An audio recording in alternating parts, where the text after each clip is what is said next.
Greetings world, we are Anonymous.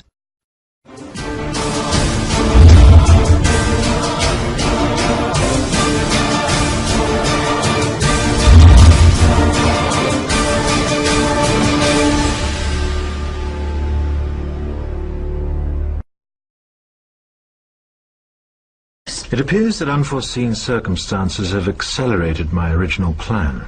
As a result, I'm in need of someone with some theatrical skill. I'll do my best. I believe you will. We are consciousness. All that is, has been, and ever will be. There is nothing to fear. Whatever happens, we are always that. Mind fears, because it's programmed to fear. When we're conscious, there's no fear in this. It's a shake of the head. Pathetic. Pathetic. Pathetic. And we need to do this. Compliance. We need to challenge that. Not with violence, not even with aggression. We just need not to fight it. We need to walk away, because without our acquiescence, it cannot survive. You know, when you look at a pyramid, we've been manipulated to believe the power in a pyramid is at the top. It ain't. The top of the pyramid is there because the rest of the pyramid's holding it up. We're holding this whole thing together. There's this story I told many years ago of a British comedian called Larry Grayson, who died. I kind of knew him vaguely, and not closely, but vaguely. And I went to his memorial service in Covent Garden, and this other comedian did this tribute to his life, in which he read out this story that Larry Grayson had told him. When they were going around the variety halls and the theatres in the 60s, they had this all-male show. And Larry Grayson was the only woman in it, because he was dressed up as a woman. And he said that the end of the show, the last scene, all the sailors, all the men came on dressed as sailors, and they were singing Rule Britannia. You know, Rule Britannia, Britannia rules the waves. Oh, I'm very pleased for you. Okay? And as it built up, Larry Grayson would come on dressed as Britannia with the helmet and the shield, and he would be manhandled up the side of this pyramid to the top for the big finish. And he said one night, he said things seemed to be going rather well. He said, and then I noticed that a sailor in the bottom left-hand corner had got rather a cough. And this cough got worse and worse and worse, to the point where the sailor couldn't stay in the pyramid anymore and stepped out of it. Larry Grayson, symbolic of this elite at the peak of the pyramid, ended up in the second row. And the elite, the power center, had done nothing to bring about this. One sailor, the bottom of the pyramid, had got a cough. And the whole thing collapsed. And I listened to that and I thought, my God, yes, that's it. We, the powerless people, are holding the powerful people up there, and they know that. They're terrified of us realizing that. Do you remember that movie, animated movie, A Bug's Life? A Bug's Life with the grasshoppers? And what happened was,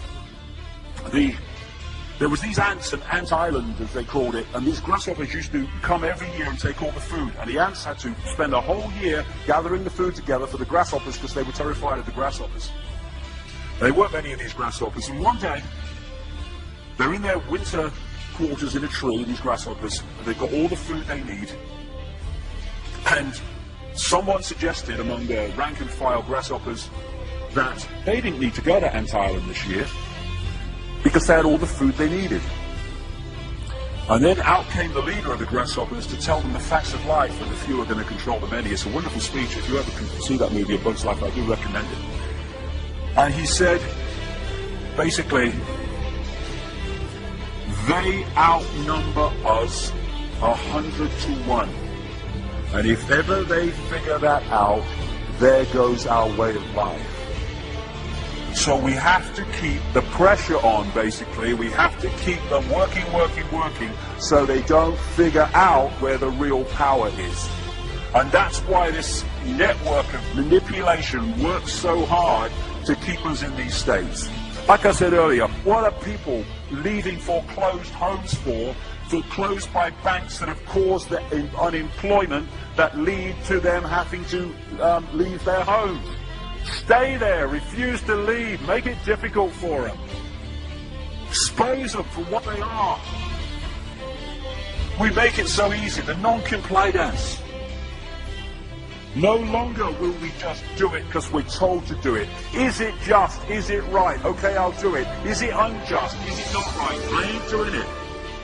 We start to make the decisions on what we will and will not do based on our values and not some imposition from the dark suits. These people are gonna give me, grant me, or grant me not my freedom. I'm all that is. You can't grant me freedom. No one can grant me freedom. I am freedom. It's what I am.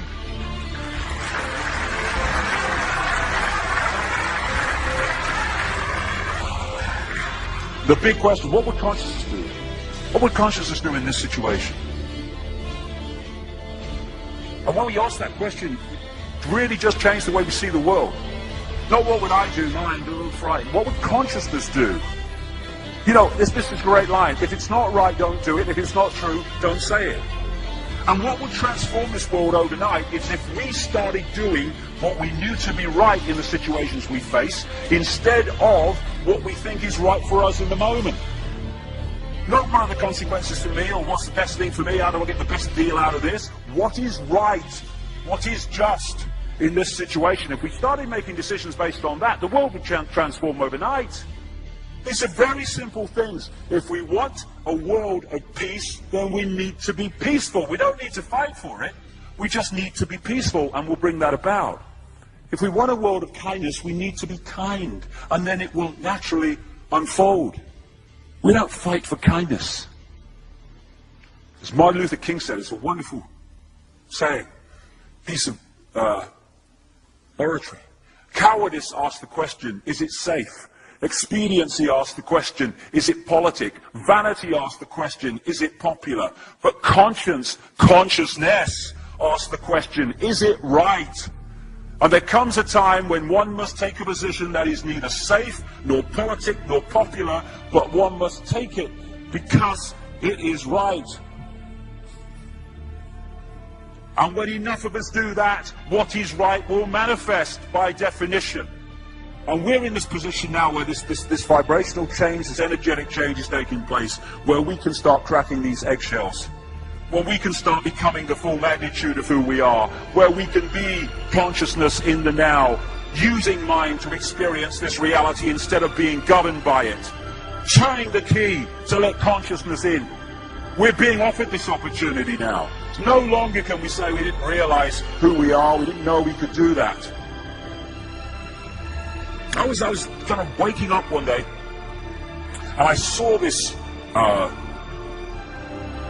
earth imprisoned, and I saw this big lock and a key going in and being turned. I went on the internet just very shortly afterwards. I was looking for a picture, not this one, and that's what I saw. The picture I'd just seen in my half kind of sleep. And that's what we're being offered the chance to do now, to turn the master key, or becoming conscious, that will bring an end to this. It's being given to us, we just need to take it. And to take it, we need to say enough.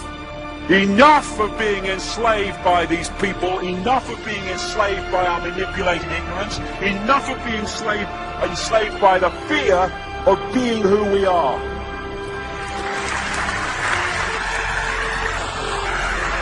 Enough! It is time to fly. It is time to fly. Thank you very much.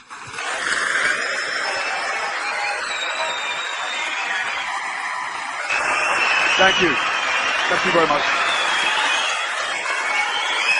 Thank you. Thank you. Thank you.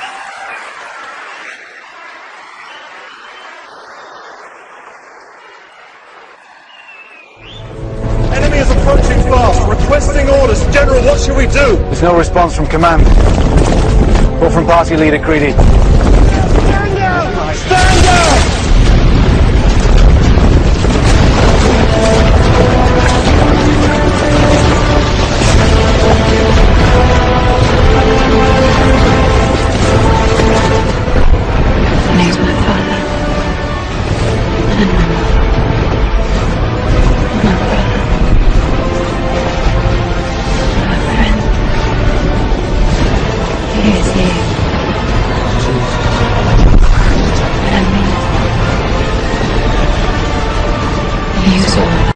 Greetings world, we are anonymous.